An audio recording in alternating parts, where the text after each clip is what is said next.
Capítulo 10. La difusión de la prosperidad. Subtítulo: Honor entre ladrones.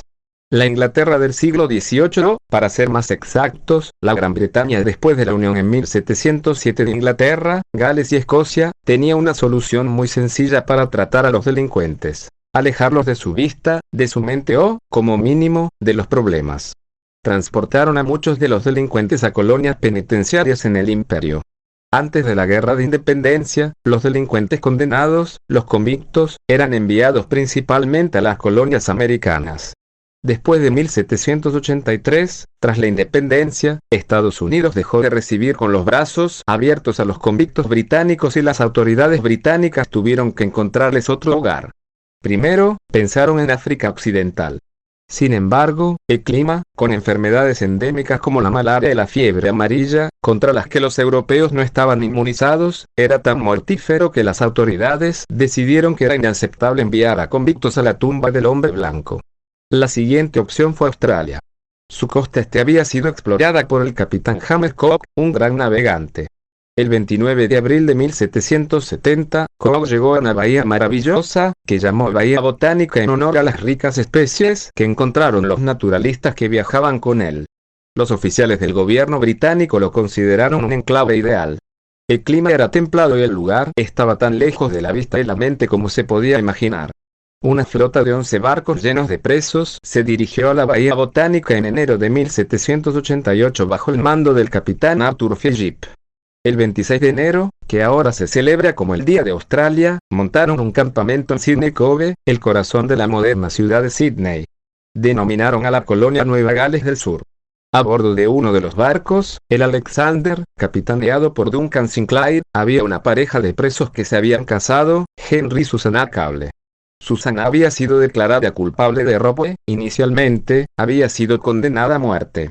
Aquella condena fue conmutada posteriormente por 14 años de cárcel y traslado a las colonias americanas, pero no se pudo llevar a cabo debido a la independencia de Estados Unidos. Mientras tanto, en la cárcel del castillo de Norwich, Susanna conoció a Henry, también preso, y se enamoró de él. En 1787, fue elegida para ser transportada a la nueva colonia de presos en Australia con la primera flota que se dirigía a aquel destino. Sin embargo, Henry no fue elegido. Para entonces, Susanna y Henry tenían un hijo pequeño, que también se llamaba Henry. Aquella decisión significaba que la familia iba a ser separada. Susanna fue trasladada a un barco prisión amarrado en el Támesis. No obstante, alguien hizo que esta situación difícil llegara a oídos de una filántropa, Lady Cadogan. Lady Cadogan organizó una campaña con la que logró reunir a la familia Cable. Ambos serían trasladados junto al pequeño Henry a Australia. Lady Cadogan también recaudó 20 libras para comprar productos para ellos, que recibirían en Australia. Zarparon en el Alexander. Sin embargo, cuando llegaron a la Bahía Botánica, el paquete había desaparecido, o, como mínimo, eso es lo que afirmaba el capitán Sinclair. ¿Qué podían hacer los Cable? No mucho, según la ley inglesa o británica. A pesar de que en 1787 Gran Bretaña tenía instituciones políticas y económicas inclusivas, aquella inclusividad no abarcaba a los presos, que prácticamente no tenían ningún derecho. No podían poseer bienes. Sin duda alguna, no podían llevar a nadie a juicio. De hecho, ni siquiera podían prestar declaración en un juicio. Sinclair lo sabía y probablemente se quedó con el paquete. Aunque nunca lo admitiera, así que presumió de que no podía ser llevado a juicio por los Cable. De acuerdo con la ley británica, tenía razón. Y, en Gran Bretaña, ese asunto habría acabado allí. Pero no en Australia. El juez David Collins expidió la orden siguiente. Henry Cable y su mujer, nuevos colonos de este lugar, tenían, antes de dejar Inglaterra, cierto paquete enviado a bordo del barco Alexander y capitaneado por Duncan Sinclair, formado por ropa y otros artículos adecuados para su situación actual, que fueron recogidos y comprados por varias personas caritativas para uso de los mencionados Henry Cable, su mujer y su hijo.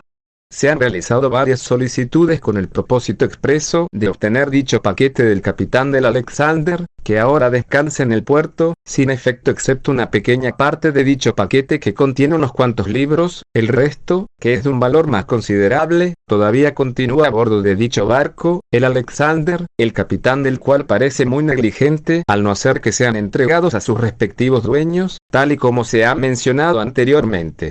Como Henry y Susana eran analfabetos, no podían firmar la orden judicial y solamente pusieron sus cruces al final del escrito.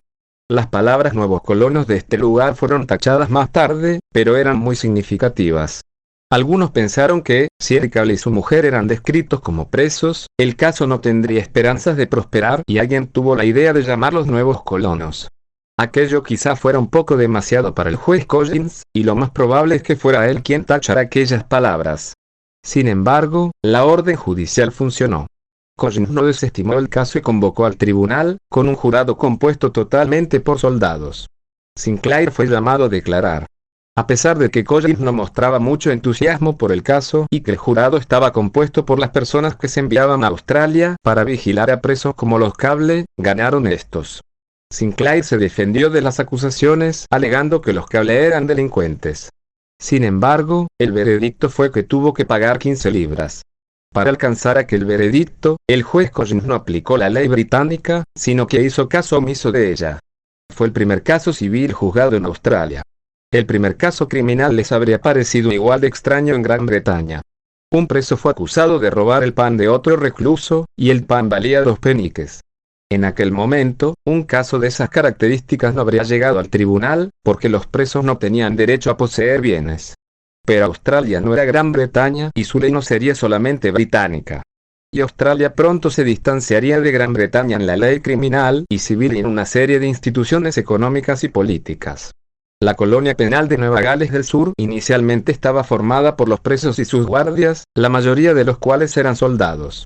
Hubo pocos colonos libres en Australia hasta 1820 y el traslado de presos, aunque se detuvo en Nueva Gales del Sur en 1840, continuó hasta 1868 en Australia Occidental. Los convictos debían realizar un trabajo obligatorio, esencialmente, trabajos forzados, y los guardias intentaban ganar dinero con ello. Al principio, los convictos no tenían sueldo, solamente les daban comida a cambio del trabajo realizado. Los guardias se quedaban lo que producían. No obstante, este sistema, como los impuestos por la Virginia Company en Jamestown, no funcionaba demasiado bien porque los convictos no tenían incentivos para esforzarse en el trabajo ni para trabajar bien. Los ataban o desterraban a la isla de Norfolk, solamente 34 kilómetros cuadrados de territorio situado a más de 1500 kilómetros al este de Australia en el Océano Pacífico. Pero como ni atarlos ni desterrarlos funcionaba, la alternativa fue ofrecerles incentivos. No era una idea natural para los soldados y los guardias. Los convictos eran convictos, y se suponía que ni vendían su trabajo ni podían tener propiedades. No obstante, en Australia no había nadie más para hacer el trabajo. Evidentemente, había aborígenes, posiblemente 1 millón cuando se fundó Nueva Gales del Sur.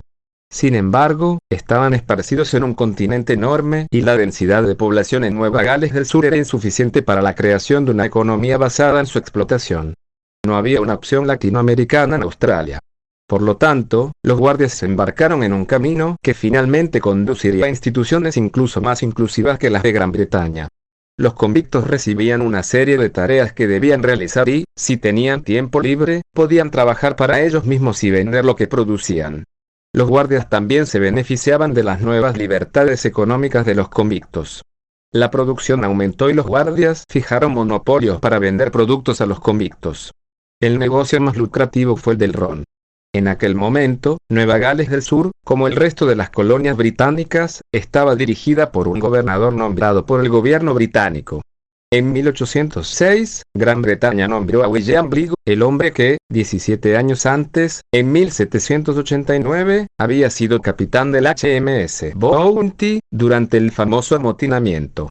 Bligh era partidario de una disciplina férrea, un rasgo que probablemente fuera en gran parte responsable del amotinamiento.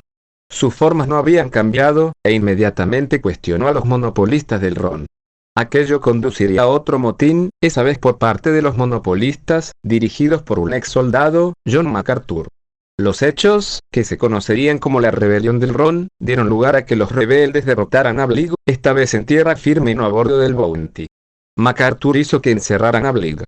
Posteriormente, las autoridades británicas enviaron más soldados para tratar la rebelión. MacArthur fue detenido y enviado de vuelta a Gran Bretaña. Pero al cabo de poco tiempo fue liberado y volvió a Australia, donde tuvo un papel crucial tanto en la política como en la economía de la colonia. Las raíces de la rebelión del Ron eran económicas. La estrategia de dar a los convictos incentivos estaba haciendo ricos a hombres como MacArthur, que fue a Australia como soldado en el segundo grupo de barcos que llegaron en 1790. En 1796, abandonó el ejército para concentrarse en los negocios. En aquel momento, ya tenía sus primeras ovejas y se dio cuenta de que se podía ganar mucho dinero con la cría de ovejas y la exportación de lana. Al lado de Sydney, hacia el interior, se encontraban las Blue Mountains, que se cruzaron finalmente en 1813, lo que reveló que, al otro lado de las montañas, había grandes extensiones de praderas abiertas. Era el paraíso para las ovejas. MacArthur pronto se convirtió en el hombre más rico de Australia.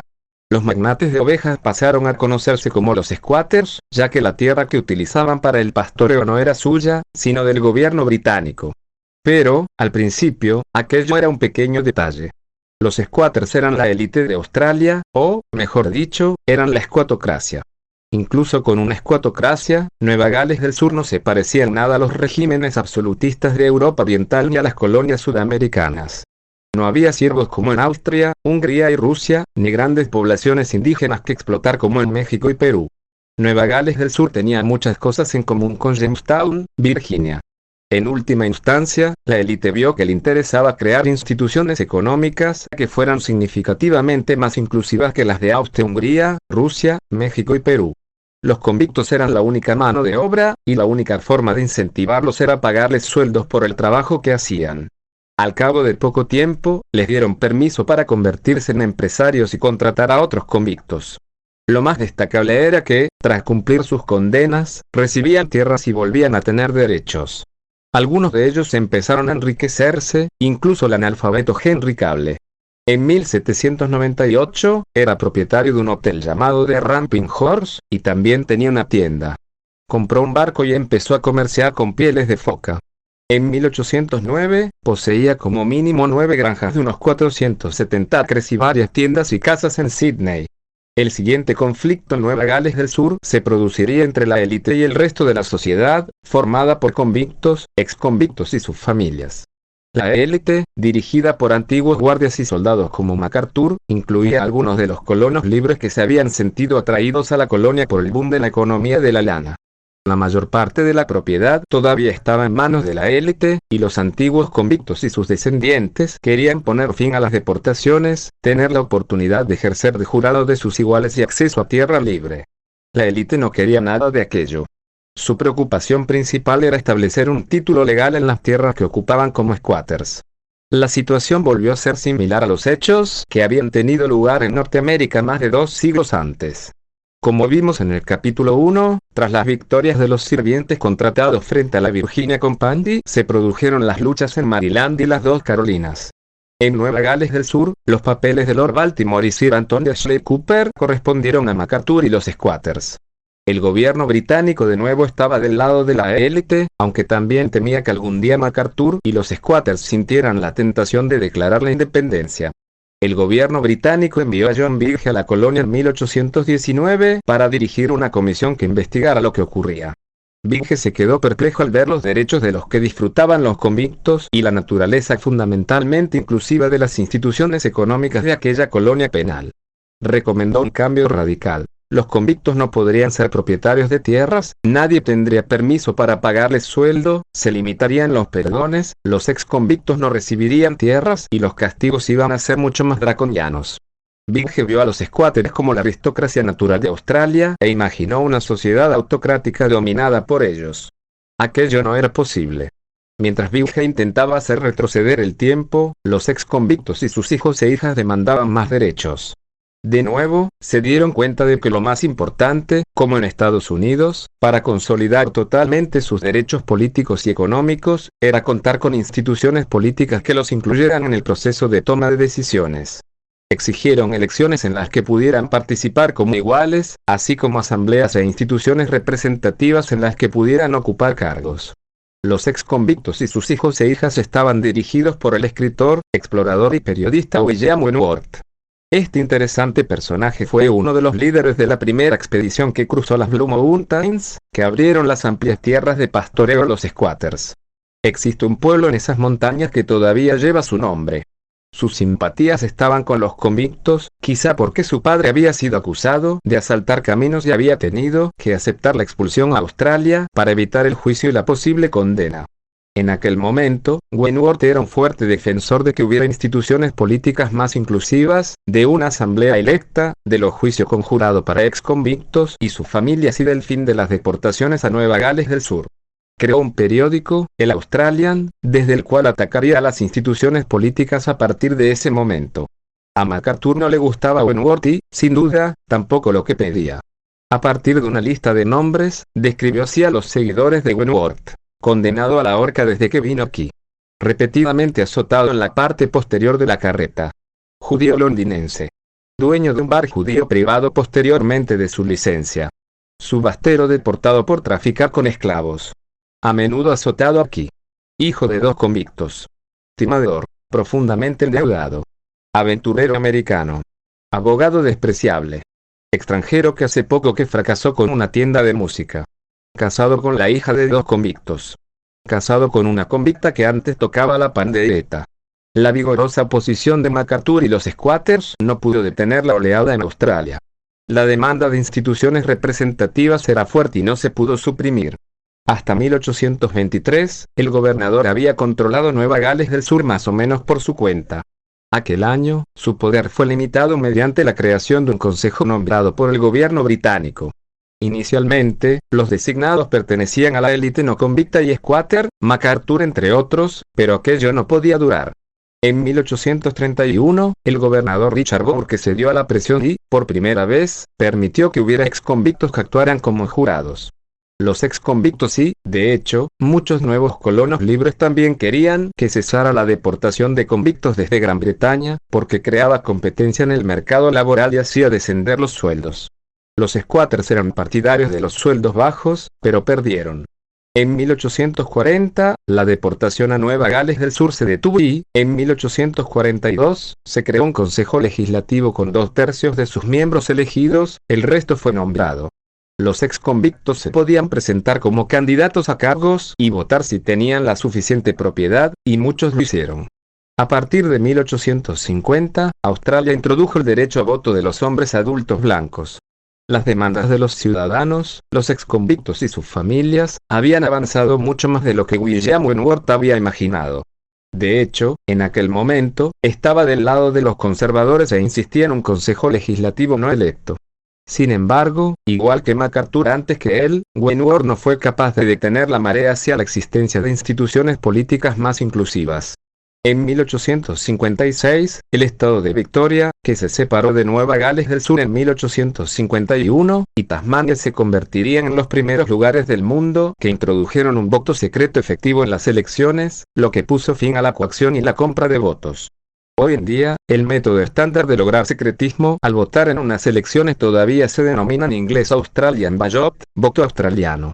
Las circunstancias iniciales de Sydney, Nueva Gales del Sur, eran muy parecidas a las de Jamestown, Virginia, 181 años antes, aunque la mayoría de los colonos de Jamestown no eran convictos, sino trabajadores contratados. En ambos casos, las circunstancias iniciales no permitían la creación de instituciones coloniales extractivas. Ninguna colonia tenía una densidad de población indígena que pudiera explotar, ni acceso fácil a metales preciosos como oro o plata, ni tierra y cultivos que hicieran que las plantaciones con esclavos fueran viables desde el punto de vista económico. El tráfico de esclavos todavía estaba activo hacia 1789. Gales del Sur podría haber estado llena de esclavos si hubiera sido rentable. Pero no lo era. Tanto la Virginia Company como los soldados y colonos libres que dirigían Nueva Gales del Sur cedieron a las presiones, creando poco a poco instituciones económicas inclusivas que desarrollaron junto con instituciones políticas inclusivas. Esto sucedió con menos luchas en Nueva Gales del Sur que en Virginia, y los intentos posteriores de cambiar el rumbo de esta tendencia fracasaron. Australia, como Estados Unidos, experimentó un camino distinto hacia las instituciones inclusivas que el que tomó Inglaterra. Las mismas revoluciones que sacudieron a Inglaterra durante la Guerra Civil y la Revolución Gloriosa no fueron necesarias en Estados Unidos ni en Australia por las circunstancias tan distintas en las que se fundaron aquellos países. Esto, evidentemente, no significa que las instituciones inclusivas se establecieran sin ningún conflicto, y, en el proceso, Estados Unidos tuvo que deshacerse del colonialismo británico.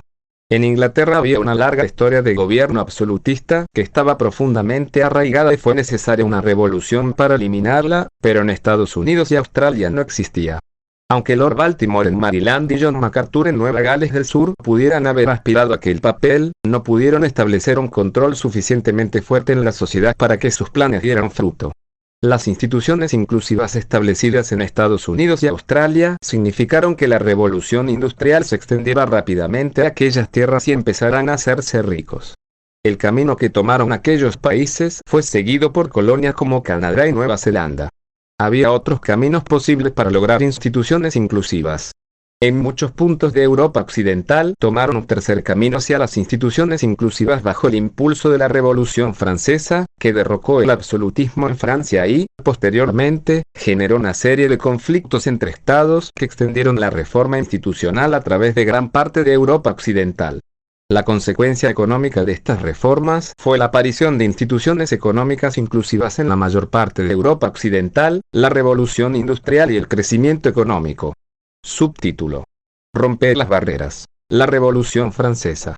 Durante los 3 siglos anteriores a 1789, Francia fue gobernada por una monarquía absolutista. La sociedad francesa estaba dividida en 3 segmentos, los denominados estados. Los aristócratas, la nobleza, formaban el primer estado, el clero, el segundo, y el resto de la población, el tercero. Los distintos estados estaban sujetos a leyes diferentes, y los 2 primeros estados tenían derechos de los que carecía el resto de la población. La nobleza y el clero no pagaban impuestos, mientras que los ciudadanos tenían que pagar distintos impuestos, como cabría esperar de un régimen que era altamente extractivo. De hecho, la Iglesia no solamente estaba exenta de pagar impuestos, sino que, además, era propietaria de grandes extensiones de tierra y podía imponer sus propios impuestos a los campesinos. La monarquía, la nobleza y el clero disfrutaban de un estilo de vida lujoso, mientras que gran parte del tercer estado vivía en la miseria. Las leyes no solamente garantizaban una posición económica altamente ventajosa para la nobleza y el clero, sino que, además, les daban poder político. La vida en las ciudades francesas del siglo XVIII era dura e insalubre. La manufactura estaba regulada por gremios poderosos, que generaban buenos ingresos para sus miembros, pero impedían que otros se dedicaran a aquellos oficios o crearan nuevas empresas.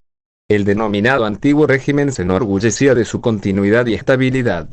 La entrada de emprendedores y personas con talento en profesiones nuevas podría crear inestabilidad y no era tolerada. Si la vida en las ciudades era dura, en los pueblos era probablemente peor. Como hemos visto, en este momento, la forma más extrema de servidumbre, que ataba a las personas a la tierra y las obligaba a trabajar para los señores feudales y a pagarles impuestos, hacía tiempo que estaba en declive en Francia. Sin embargo, existían restricciones sobre la movilidad y los campesinos franceses debían pagar multitud de impuestos feudales al monarca, la nobleza y la iglesia. Con este telón de fondo, se produjo la Revolución Francesa, un acto radical. El 4 de agosto de 1789, la Asamblea Nacional Constituyente cambió por completo las leyes francesas proponiendo una nueva constitución. El primer artículo afirmaba: la Asamblea Nacional suprime enteramente el régimen feudal y decreta que los derechos y deberes, tanto feudales como censales, todos los que se originan o representan la servidumbre real o personal, sean abolidos sin indemnización. Su artículo 9 proseguía: los privilegios pecuniarios, personales o reales, en materia de impuestos, son abolidos para siempre.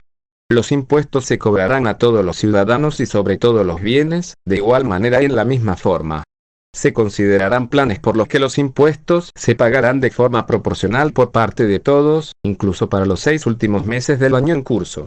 De este modo, la Revolución Francesa abolió de un plumazo el sistema feudal y todas las obligaciones y deberes que implicaba, y eliminaba totalmente las exenciones de impuestos de la nobleza y el clero.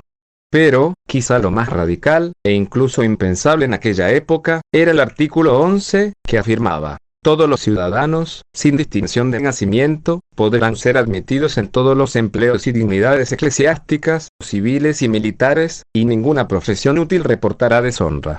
Por lo tanto, en lo sucesivo, habría igualdad ante la ley para todos, no solamente en los negocios y la vida diaria, sino también en el terreno político.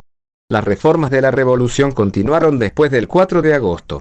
Posteriormente, se abolió la autoridad de la Iglesia para recaudar impuestos especiales y se convirtió a los miembros del clero en empleados del Estado. Junto con la eliminación de los rígidos papeles políticos y sociales, se eliminaron barreras críticas para las actividades económicas. Se abolieron los gremios y todas las restricciones ocupacionales, lo que creó una mayor igualdad de condiciones en las ciudades. Estas reformas fueron un primer paso hacia el fin del reino de los monarcas absolutistas franceses. Tras las declaraciones del 4 de agosto, hubo varias décadas de inestabilidad y guerra.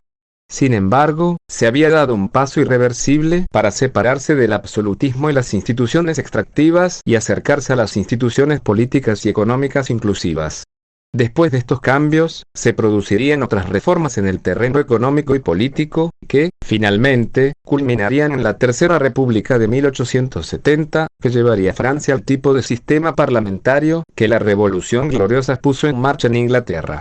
La Revolución Francesa creó mucha violencia, sufrimiento, inestabilidad y guerra. No obstante, gracias a ella, los franceses no quedaron atrapados en instituciones extractivas que bloqueaban el crecimiento y la prosperidad económicos, como hicieron los regímenes absolutistas de Europa Oriental como Austria-Hungría y Rusia. ¿Cómo llegó la monarquía absolutista francesa al borde de la Revolución de 1789?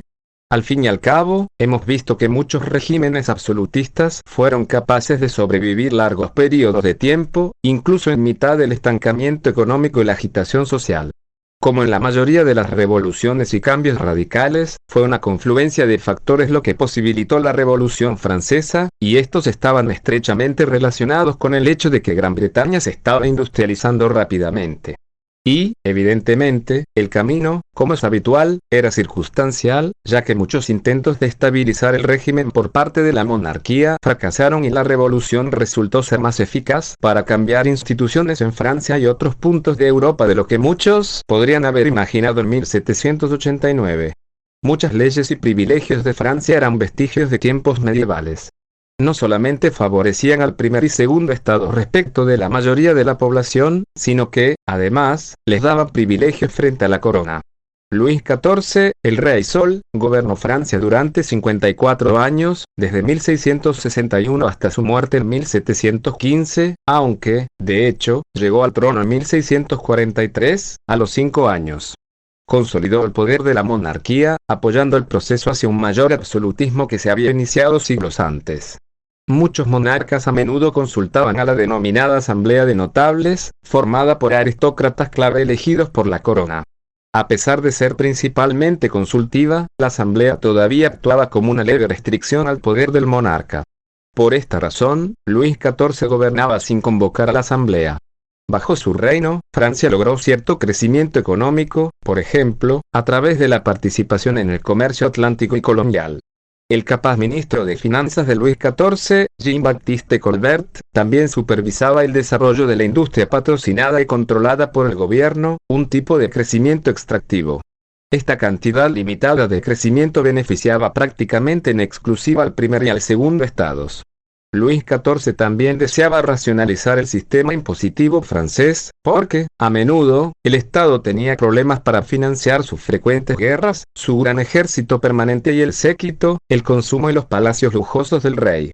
Su incapacidad para cobrar impuestos incluso la nobleza menor ponía graves límites a sus ingresos. Si bien es cierto que se había experimentado un leve desarrollo económico, cuando Luis XVI llegó al poder en 1774, se habían producido grandes cambios en la sociedad.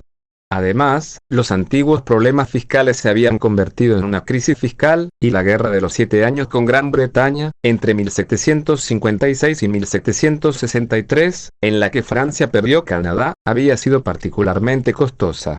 Una serie de figuras significativas intentaron equilibrar el presupuesto real, reestructurando la deuda y aumentando los impuestos. Entre ellos, Anne Robert Jacques Turgot, uno de los economistas más famosos de su época, Jacques Necker, que también tendría un papel importante después de la Revolución, y Charles Alexandre de Calonne. Ninguno de ellos tuvo éxito. Calonne, gracias a su estrategia, convenció a Luis XVI de que convocara la Asamblea de Notables. El rey y sus asesores esperaban que la Asamblea respaldara sus reformas de manera parecida a como Carlos I esperaba que el Parlamento inglés simplemente estuviera de acuerdo en pagar un ejército para luchar contra los escoceses cuando lo convocó en 1640. La Asamblea dio un paso inesperado y decretó que solamente un cuerpo representativo, los Estados Generales, podía apoyar aquellas reformas. Los Estados Generales eran un cuerpo muy distinto a la Asamblea de Notables.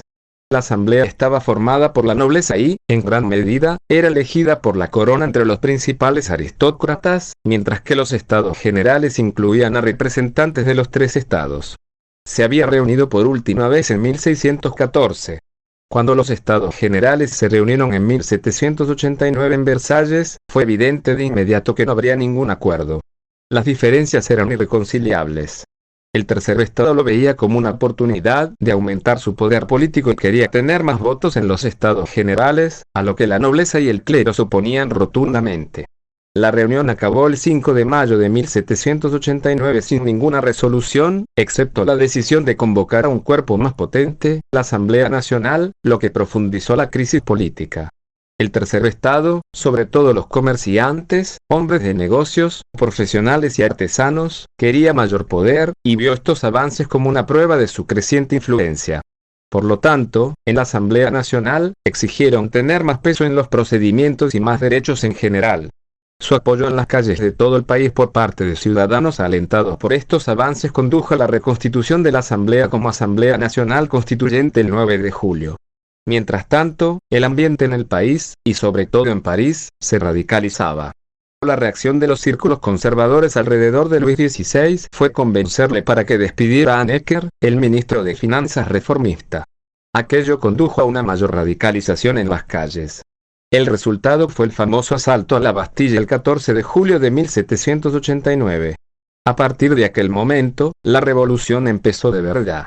Necker fue readmitido y el revolucionario Marqués de Lafayette fue puesto al frente de la Guardia Nacional de París. Incluso más notable que la toma de la Bastilla fueron las dinámicas de la Asamblea Nacional Constituyente, que, el 4 de agosto de 1789, con confianza renovada, aprobó la nueva Constitución en la que abolía el feudalismo y los privilegios especiales del primer y el segundo estados. Sin embargo, esta radicalización condujo al fraccionamiento de la Asamblea, ya que había muchas ideas encontradas sobre la forma que debía adoptar la sociedad. El primer paso fue la formación de clubes locales, sobre todo el radical Club de los Jacobinos, que posteriormente se haría con el control de la revolución. Al mismo tiempo, un gran número de nobles, los llamados émigrés, huían del país. Muchos también animaban al rey para que cortara con la asamblea y actuara, ya fuera por su cuenta o con la ayuda de potencias extranjeras, como Austria, el país de origen de la reina María Antonieta y el lugar al que se habían dirigido la mayor parte de los émigrés. Como muchas personas en las calles empezaron a ver una amenaza inminente contra los logros de la revolución de los 2 últimos años, intensificaron la radicalización.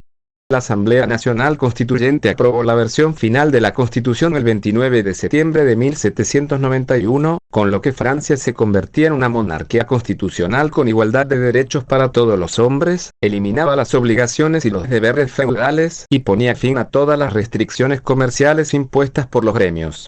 Francia todavía era una monarquía, pero, ahora, el rey tenía un papel poco destacado y, de hecho, ni siquiera tenía libertad. No obstante, la dinámica de la revolución fue alterada irreversiblemente por la guerra que estalló en 1792 entre Francia y la primera coalición dirigida por Austria. La guerra aumentó el propósito y el radicalismo de los revolucionarios y las masas, los denominados sans-culottes, que significa, literalmente, sin calzones, porque no podían permitirse llevar los pantalones de este estilo que entonces estaban de moda. El resultado de este proceso fue el período conocido como Terror, bajo el control de la facción jacobina dirigida por Robespierre y Saint-Just, desencadenado tras las ejecuciones de Luis XVI y María Antonieta. Condujo a las ejecuciones no solamente de decenas de aristócratas y contrarrevolucionarios, sino también de varias grandes figuras de la revolución, como Brissot, Danton y Desmoulins, que habían sido líderes populares. Sin embargo, el terror pronto escapó a todo control y, finalmente, terminó en julio de 1794 con la ejecución de sus propios líderes, entre los que se incluían Robespierre y Saint-Just. A continuación, hubo una fase de relativa estabilidad, primero bajo el bastante inefectivo directorio, entre 1795 y 1799, y, posteriormente, con el poder más concentrado de un consulado de 3 personas formado por ducos, Sieyès y Napoleón Bonaparte. Ya durante el Directorio, el joven general Napoleón Bonaparte se había hecho famoso por sus éxitos militares, y su influencia crecería a partir de 1799. El consulado pronto se convirtió en el gobierno personal de Napoleón. Los años comprendidos entre 1799 y el fin del reinado de Napoleón, en 1815, fueron testigos de una serie de grandes victorias militares para Francia, como las de Austerlitz, Jena o Stadt y Wagram, que pusieron de rodillas a Europa continental. También permitieron a Napoleón imponer su voluntad, sus reformas y su código jurídico en un territorio enorme. La caída de Napoleón tras su derrota final en 1815 también aportaría un periodo de limitación, derechos políticos más restringidos y la restauración de la monarquía francesa bajo Luis XVII. No obstante, todo esto simplemente reducía la aparición definitiva de instituciones políticas inclusivas. Las fuerzas liberadas por la Revolución de 1789 pusieron fin al absolutismo francés e, inevitablemente, aunque con lentitud, condujeron a la aparición de instituciones inclusivas. Francia y las partes de Europa a las que se habían exportado las reformas revolucionarias participarían en el proceso de industrialización que ya estaba en marcha en el siglo XIX. Subtítulo: Exportar la revolución. En vísperas de la Revolución Francesa de 1789, existían restricciones severas para los judíos de toda Europa. En la ciudad alemana de Frankfurt, por ejemplo, sus vidas estaban reguladas por órdenes fijadas en un estatuto que se remontaba a la Edad Media. No podía haber más de 500 familias judías en Frankfurt, y todas tenían que vivir en una parte pequeña y amurallada de la ciudad, el Judengasse, el gueto judío. No podían salir del gueto de noche, los domingos ni durante ninguna fiesta cristiana. En el Judengasse, había un hacinamiento increíble. Medía unos 400 metros de largo, pero no más de unos 4 metros de ancho y, en algunos puntos, menos de 3 metros. Los judíos vivían bajo una represión y una regulación constantes.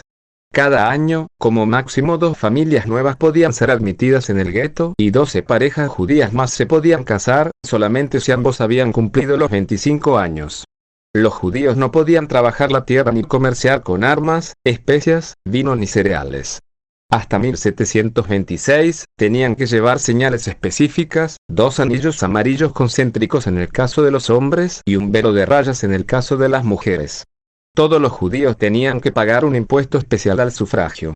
Cuando estalló la Revolución Francesa, un empresario joven y exitoso, Mayer Amschel Rothschild, vivía en el Judengasse de Frankfurt. A principios de 1780, Rothschild era el comerciante líder de monedas, metales y antigüedades de Frankfurt. Sin embargo, como el resto de los judíos de la ciudad, no podía abrir una empresa fuera del gueto, ni siquiera podía vivir fuera de sus murallas. Esta situación iba a cambiar pronto. En 1791, la Asamblea Nacional Francesa emancipó a los judíos franceses. En ese momento, los ejércitos franceses ocupaban Renania y se emancipaba a los judíos del oeste de Alemania. En Frankfurt, su efecto sería más abrupto y quizá en cierto modo no fuera deliberado. En 1796, los franceses bombardearon Frankfurt y demolieron la mitad del Judengasse. Unos 2000 judíos se quedaron sin casa y tuvieron que irse a vivir fuera del gueto. Los Rothschild estaban entre ellos. Una vez fuera del gueto, estaban liberados de la multitud de regulaciones que les prohibían crear empresas y podían aprovechar nuevas oportunidades de negocio, como un contrato para suministrar cereales al ejército austríaco, lo que no les habían permitido hacer en el pasado. Al final de la década, Rothschild era uno de los judíos más ricos de Frankfurt y ya era un hombre de negocios bien establecido. La emancipación total tuvo que esperar hasta 1811, cuando fue implantada finalmente por Karl von Dalberg, que había sido nombrado Gran Duque de Frankfurt en la reorganización napoleónica de Alemania de 1806. En ese momento, Mayer Amschel Rothschild le dijo a su hijo: "Ahora eres un ciudadano". Aquellos acontecimientos no pusieron fin a la lucha por la emancipación judía, puesto que hubo ocasiones en las que se dio marcha atrás, sobre todo en el Congreso de Viena de 1815, que formó el acuerdo político postnapoleónico. Pero los Rothschild no iban a volver al gueto. Mayer Amschel y sus hijos pronto tendrían el mayor banco de la Europa del siglo XIX, con sucursales en Frankfurt, Londres, París, Nápoles y Viena. No fue un acto aislado. Primero los ejércitos revolucionarios franceses y después Napoleón invadieron grandes partes de Europa continental y, en casi todas las áreas que invadieron, las instituciones existentes eran vestigios de la época medieval, que daba poder a reyes, príncipes y nobleza y limitaba el comercio en las ciudades y el campo. La servidumbre y el feudalismo eran mucho más importantes en muchas de esas áreas que en la propia Francia. En Europa oriental, incluyendo Prusia y la parte húngara de Austria-Hungría, los siervos estaban atados a la tierra. En Occidente, aquella forma estricta de servidumbre ya había desaparecido, pero los campesinos debían pagar a los señores feudales diversas tasas e impuestos y también tenían obligaciones de trabajo. Por ejemplo, en el estado de Nassau-Siegen, los campesinos estaban sujetos a 230 pagos, deberes y servicios distintos. Los pagos incluían la cuota que se pagaba tras matar a un animal, el diezmo de sangre. También estaban el diezmo de las abejas y el de la cera. Si se vendía o compraba una propiedad, el señor también recibía una cuota. Los gremios que regulaban todo tipo de actividades económicas en las ciudades también solían ser más fuertes en estos lugares que en Francia. En las ciudades alemanas occidentales de Colonia y Aquisgrán, la adopción de máquinas textiles para hilar y tejer fue bloqueada por los gremios. Muchas ciudades, desde Berna en Suiza hasta Florencia en Italia, estaban controladas por un número reducido de familias. Los líderes de la Revolución Francesa y, posteriormente, Napoleón exportaron la revolución a aquellas tierras, destrozaron el absolutismo, pusieron fin a las relaciones de la tierra, abolieron los gremios e impusieron la igualdad ante la ley, la idea crucial del Estado de Derecho, que veremos con mayor detalle en el próximo capítulo. Por lo tanto, la Revolución Francesa preparó no solamente a Francia, sino a gran parte del resto de Europa, para las instituciones inclusivas y el crecimiento económico que dichas instituciones fomentarían. Como hemos visto, varias potencias europeas, alarmadas por el desarrollo de los acontecimientos en Francia, se organizaron alrededor de Austria en 1792 para atacar a Francia, aparentemente para liberar al rey Luis XVI, pero, en realidad, para aplastar la Revolución Francesa. La expectativa era que los ejércitos improvisados creados por la revolución pronto sucumbirían. Sin embargo, tras las primeras derrotas, los ejércitos de la nueva República Francesa salieron victoriosos en una guerra inicialmente defensiva. Había que superar problemas organizativos serios, pero los franceses llevaban ventaja a otros países en una innovación crucial: el reclutamiento en masa. Este tipo de reclutamiento, introducido en agosto de 1793, permitía que los franceses crearan grandes ejércitos y desarrollaran una ventaja militar al borde de la supremacía incluso antes de que las famosas habilidades militares de Napoleón entraran en escena. El éxito militar inicial animó a los líderes de la República a ampliar las fronteras de Francia, con vistas a crear una zona de seguridad entre la nueva República y las monarquías hostiles de Prusia y Austria. Los franceses pronto se apoderaron de los Países Bajos austríacos y las Provincias Unidas, esencialmente, los actuales Bélgica y Países Bajos. También tomaron gran parte de lo que hoy en día es Suiza. En los tres lugares, los franceses tuvieron un fuerte control durante 1790 y los años siguientes. Al principio, Alemania fue objeto de una profunda contienda. Pero, hacia 1795, los franceses controlaban firmemente Renania, la parte occidental de Alemania que daba a la orilla izquierda del Rin. Los prusianos se vieron obligados a reconocer este hecho en el Tratado de Basilea. Entre 1795 y 1802, los franceses se apoderaron de Renania, pero no de ninguna otra parte de Alemania. En 1802, Renania fue oficialmente incorporada a Francia. Italia continuaba siendo el foco principal de la guerra a finales del siglo XVIII y principios del XX, con los austríacos como adversarios. Saboya fue anexionada por Francia en 1792, y se llegó a un punto muerto hasta la invasión de Napoleón en abril de 1796. En su primera gran campaña continental, a principios de 1797, Napoleón había conquistado prácticamente todo el norte de Italia, excepto Venecia, que fue tomada por los austríacos. El Tratado de Campo Formio, firmado con los austríacos en octubre de 1797, puso fin a la guerra de la Primera Coalición y reconoció varias repúblicas controladas por Francia en el norte de Italia. No obstante, los franceses continuaron ampliando su control sobre Italia incluso después de este tratado, invadieron los estados papales y establecieron la República Romana en marzo de 1798. En enero de 1799, conquistaron Nápoles y crearon la República Partenopea. Excepto Venecia, que continuó siendo austríaca, los franceses controlaban en aquel momento toda la península itálica, ya fuera directamente, como en el caso de Saboya, a través de estados satélite, como las repúblicas cisalpina, Ligur, romana y partenopea.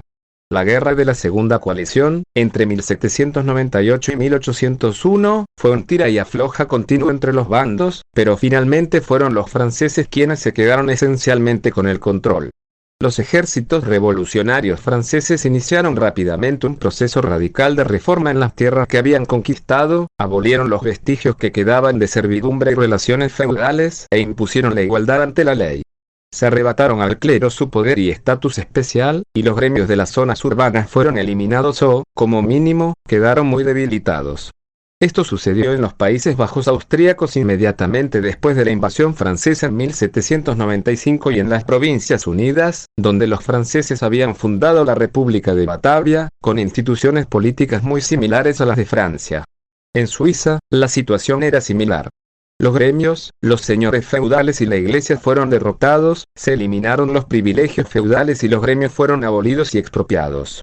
Lo que habían comenzado los ejércitos revolucionarios franceses fue continuado, de alguna forma, por Napoleón, que estaba interesado sobre todo en establecer un control firme sobre los territorios que conquistaba.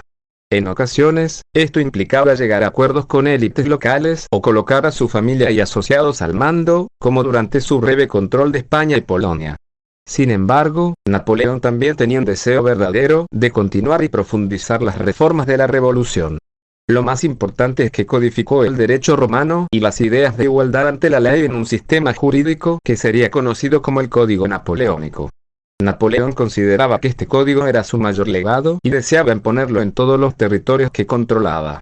Evidentemente, las reformas impuestas por la Revolución Francesa en Napoleón no eran irreversibles. En algunos lugares, como Hannover, Alemania, las viejas élites fueron restablecidas poco después de la caída de Napoleón, y gran parte de lo que lograron los franceses se perdió para siempre. Pero en muchos otros lugares, el feudalismo, los gremios y la nobleza fueron destruidos o quedaron debilitados permanentemente. Por ejemplo, incluso después de que se fueran los franceses, en muchos casos el Código Napoleónico continuó en vigor. En términos generales, los ejércitos franceses causaron mucho sufrimiento en Europa, pero también cambiaron radicalmente la situación. En gran parte de Europa desaparecieron las relaciones feudales, el poder de los gremios, el control absolutista de monarcas y príncipes, el control del clero sobre el poder político, social y económico, y la base del antiguo régimen, que trataba a la gente estableciendo desigualdades basadas en su nacimiento.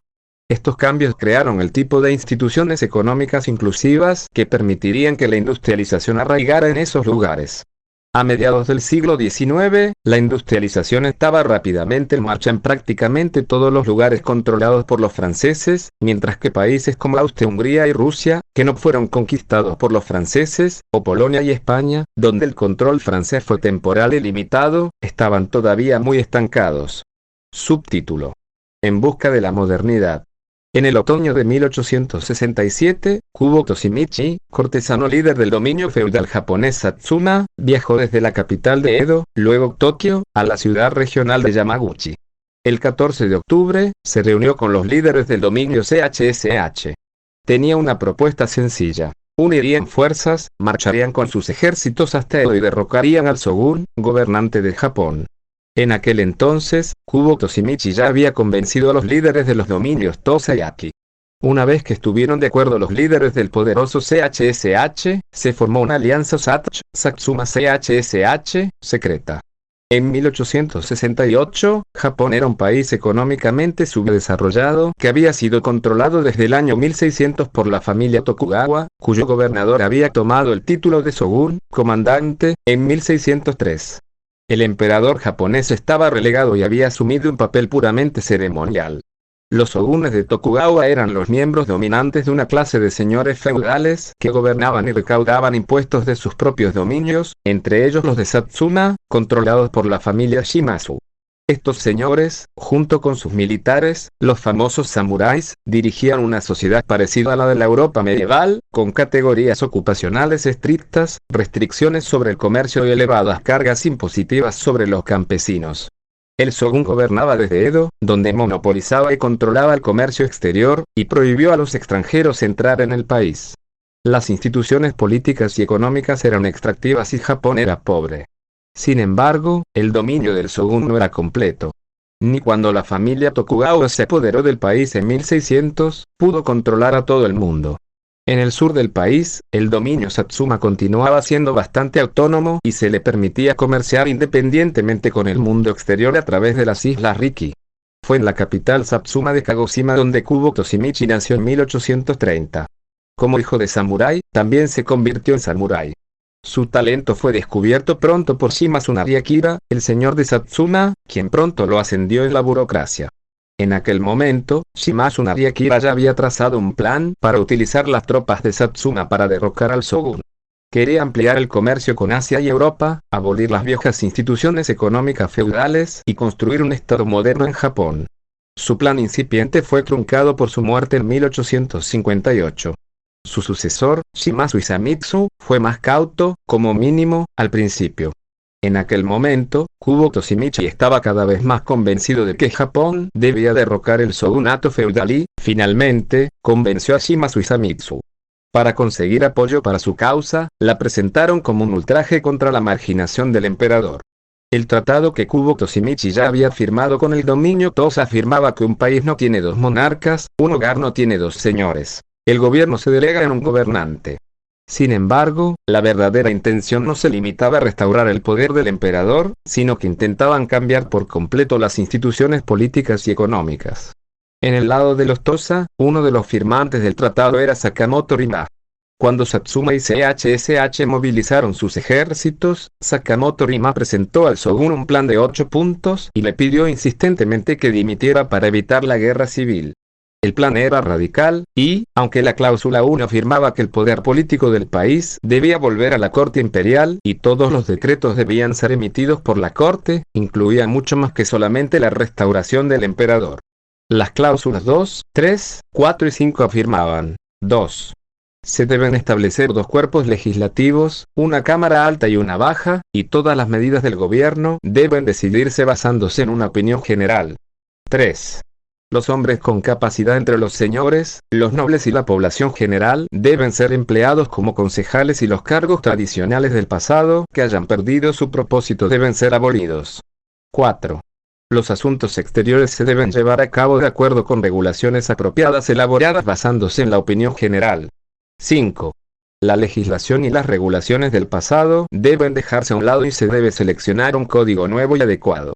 El shōgun Yoshinobu estuvo de acuerdo en dimitir y, el 3 de enero de 1868, se declaró la restauración Meiji. Se devolvió el poder al emperador Kamei y, un mes después de que muriera este, el poder pasó a su hijo Meiji. Aunque las fuerzas de Satsuma y CHSH ocuparan Edo, la capital imperial Kioto, temían que los Tokugawa intentaran volver a tomar el poder y recrear el shogunato. Kubo Toshimichi quería que los Tokugawa quedaran derrotados para siempre. Convenció al emperador para que aboliera el dominio Tokugawa y confiscara sus tierras. El 27 de enero, el que había sido shōgun Yoshinobu atacó las fuerzas de Satsuma y CHSH, y estalló la guerra civil que se prolongó hasta el verano, cuando finalmente los Tokugawa fueron derrotados. Tras la restauración Meiji, se produjo un proceso de reformas institucionales transformadoras en Japón. En 1869, se abolió el feudalismo y los 300 feudos fueron entregados al gobierno y convertidos en prefecturas, bajo el control de un gobernador. Se centralizaron los impuestos y un estado burocrático moderno sustituyó al antiguo estado feudal. En 1869, se introdujo la igualdad de todas las clases sociales ante la ley y se abolieron las restricciones sobre la migración interna y el comercio. Se abolió también la clase samurái, aunque no sin acabar antes con algunas rebeliones. Se introdujeron los derechos de propiedad individual de la tierra y se concedió libertad a las personas para empezar en cualquier oficio y desempeñarlo. El Estado participó fuertemente en la construcción de la infraestructura. En contraste con las actitudes de los regímenes absolutistas en los ferrocarriles, en 1869 el régimen japonés organizó una ruta de barcos de vapor entre Tokio y Osaka y construyó el primer ferrocarril entre Tokio y Yokohama. También empezó a desarrollar una industria manufacturera, y Kubo Toshimichi, como ministro de Finanzas, supervisó el principio de un esfuerzo decidido de industrialización. El señor del dominio Satsuma había sido líder en este terreno, con la construcción de fábricas de cerámica, cañones e hilo de algodón e importando maquinaria textil inglesa para crear la primera fábrica de hilados de algodón moderna en Japón en 1861. Asimismo, construyó 2 astilleros modernos. En 1890, Japón fue el primer país asiático que adoptaba una constitución escrita y que creó una monarquía constitucional con un parlamento electo, la dieta, y un poder judicial independiente. Estos cambios fueron decisivos para permitir que Japón fuera el principal beneficiario de la revolución industrial en Asia. A mediados del siglo XIX, tanto China como Japón eran países pobres que languidecían bajo regímenes absolutistas. El régimen absolutista de China había desconfiado de los cambios durante siglos.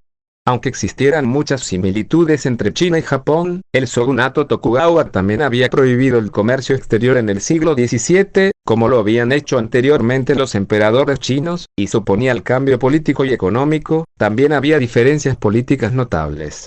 China era un imperio burocrático centralizado gobernado por un emperador absolutista. Sin duda, el emperador se enfrentaba a límites a su poder, el más importante de los cuales era la amenaza de rebelión.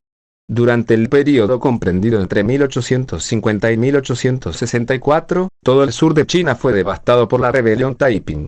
Murieron millones de personas en el conflicto debido a la hambruna masiva. Sin embargo, la oposición al emperador no estaba institucionalizada. La estructura de las instituciones políticas japonesas era distinta. El shogunato había dejado a un lado al emperador, pero, como hemos visto, el poder Tokugawa no era absoluto, y dominios como el de Satsuma mantenían la independencia, incluso la capacidad de comerciar con el exterior de forma independiente. Igual que en el caso de Francia, una consecuencia importante de la revolución industrial británica para China y Japón fue la vulnerabilidad militar.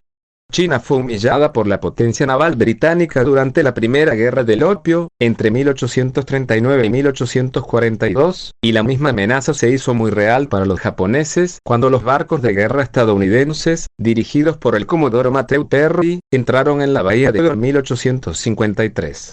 La realidad de que el retraso económico creaba retraso militar formaba parte del impulso del plan de Shima Tsunari Akira para derrocar el shogunato y poner en marcha los cambios que finalmente condujeron a la restauración Meiji. Los líderes del dominio Satsuma se dieron cuenta de que el crecimiento económico, quizá incluso la supervivencia japonesa, solamente se lograría a través de reformas institucionales, pero el shogun suponía porque su poder estaba vinculado a las instituciones existentes. Para llevar a cabo reformas, el shogun debía ser derrocado, y lo fue. La situación era similar en China, pero las distintas instituciones políticas iniciales hicieron mucho más difícil derrocar al emperador, lo que sucedió solamente en 1911. En lugar de reformar instituciones, los chinos intentaron igualar el poder militar británico importando armas modernas. Los japoneses construyeron su propia industria armamentística. Como consecuencia de estas diferencias iniciales, cada país respondió de una forma distinta a los retos del siglo XIX, y Japón y China tomaron caminos radicalmente distintos en la coyuntura crítica que creó la revolución industrial. Las instituciones japonesas se transformaron y la economía inició un crecimiento rápido, mientras que, en China, las fuerzas que impulsaban el cambio institucional no eran lo bastante fuertes, y las instituciones extractivas persistieron en gran medida hasta que cambiaron a peor con la revolución comunista de Mao en 1949. Subtítulo: Las raíces de la desigualdad mundial. En este y en los 3 capítulos anteriores, hemos contado la historia de cómo aparecieron instituciones políticas y económicas inclusivas en Inglaterra para posibilitar la revolución industrial y por qué determinados países se beneficiaron de esta revolución y se embarcaron en el camino hacia el crecimiento, mientras que otros no. De hecho, algunos países se negaron rotundamente a permitir que comenzara la industrialización. Que un país iniciara la industrialización dependía, en gran parte, de sus instituciones. Estados Unidos, que experimentó una transformación similar a la Revolución Gloriosa Inglesa, ya había desarrollado su propio tipo de instituciones políticas y económicas inclusivas a finales del siglo XVIII. De este modo, se convertiría en la primera nación que explotaba las nuevas tecnologías procedentes de las Islas Británicas y pronto superaría a Gran Bretaña y se convertiría en el precursor de la industrialización y el cambio tecnológico. Australia siguió un camino similar hacia las instituciones inclusivas, aunque fuera algo más tarde y pasara más desapercibido. Sus ciudadanos, como los de Inglaterra y Estados Unidos, tuvieron que luchar para obtener instituciones inclusivas. Una vez logradas, Australia lanzaría su propio proceso de crecimiento económico. Australia y Estados Unidos pudieron industrializarse y crecer rápidamente porque sus instituciones relativamente inclusivas no bloquearon las nuevas tecnologías, la innovación ni la destrucción creativa. No ocurrió lo mismo en la mayor parte de las colonias europeas porque sus dinámicas eran opuestas a las de Australia y Estados Unidos. La falta de población o de recursos nativos que extraer hizo que el colonialismo de Australia y Estados Unidos fuera muy distinto, aunque sus ciudadanos tuvieran que luchar para conseguir instituciones inclusivas y derechos políticos. En las Molucas, como en muchos otros lugares colonizados por los europeos en Asia, el Caribe y Sudamérica, los ciudadanos tenían pocas posibilidades de ganar aquella batalla. Allí, los colonos europeos impusieron un tipo nuevo de instituciones extractivas o se adueñaron de las instituciones extractivas ya existentes, para poder extraer recursos valiosos, desde especias y azúcar hasta oro y plata. En muchos otros lugares, pusieron en marcha una serie de cambios institucionales que harían que la aparición de instituciones inclusivas fuera muy improbable. En algunos sitios, eliminaron explícitamente cualquier industria floreciente o las instituciones económicas inclusivas existentes. La mayoría de aquellos lugares no pudieron beneficiarse de la industrialización en el siglo XIX, ni tampoco en el XX. La dinámica del resto de Europa también fue bastante distinta a la de Australia y Estados Unidos. Mientras la revolución industrial de Gran Bretaña cobraba impulso a finales del siglo XVIII, la mayor parte de los países europeos estaban gobernados por regímenes absolutistas y controlados por monarcas y aristocracias cuya mayor fuente de ingresos eran los impuestos que cobraban de las tierras que poseían o los privilegios comerciales de los que disfrutaban gracias a las prohibitivas barreras impuestas a las importaciones. La destrucción creativa que crearía el proceso de industrialización erosionaría los beneficios comerciales de los líderes y utilizaría recursos y mano de obra de sus tierras. Las aristocracias serían los perdedores económicos de la industrialización. Y lo más importante es que también serían perdedores políticos, ya que el proceso de industrialización, sin duda, crearía inestabilidad y retos para su monopolio del poder político.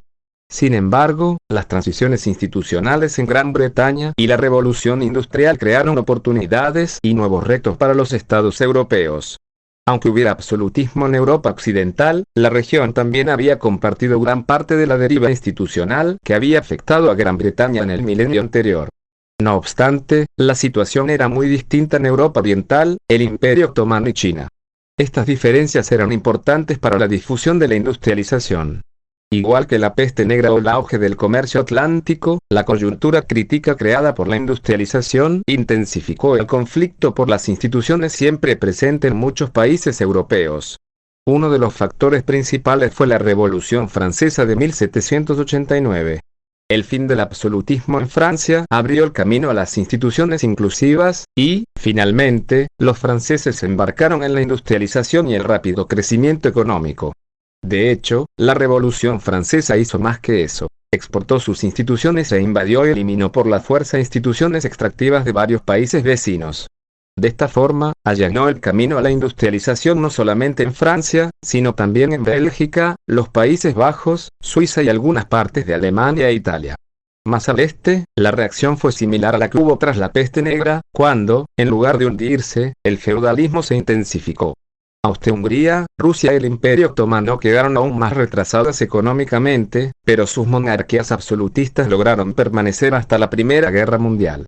En el resto del mundo, el absolutismo fue tan resistente como en Europa oriental, sobre todo en China, donde la transición Ming-Qing condujo a un Estado que quería construir una sociedad agrícola estable y hostil al comercio internacional. Sin embargo, también había diferencias institucionales importantes en Asia. Si China reaccionó a la revolución industrial igual que Europa oriental, Japón reaccionó igual que Europa occidental. Como en Francia, hizo falta una revolución para cambiar el sistema, esta vez dirigida por los señores renegados de los dominios Satsuma, CHSH, Tosa y Aki. Estos señores derrocaron al shogun, crearon la restauración Meiji y condujeron a Japón al camino de las reformas institucionales y el crecimiento económico. También vimos que el absolutismo era resistente en la aislada Etiopía. En el resto del continente, la misma fuerza del comercio internacional que ayudó a transformar las instituciones inglesas en el siglo XVII cerró grandes partes del África occidental y central en instituciones altamente extractivas a través del tráfico de esclavos. Aquel hecho destruyó las sociedades en algunos lugares y condujo a la creación de estados esclavistas extractivos en otros. La dinámica institucional que hemos descrito, en última instancia, determinó qué países iban a aprovechar las grandes oportunidades que surgieron a partir del siglo XIX y qué países no lo iban a hacer. Las raíces de la desigualdad mundial que observamos hoy en día pueden encontrarse en esta divergencia. Salvo contadas excepciones, los países ricos actuales son aquellos que se embarcaron en el proceso de industrialización y cambio tecnológico que empezó en el siglo XIX, y los pobres, los que no lo hicieron.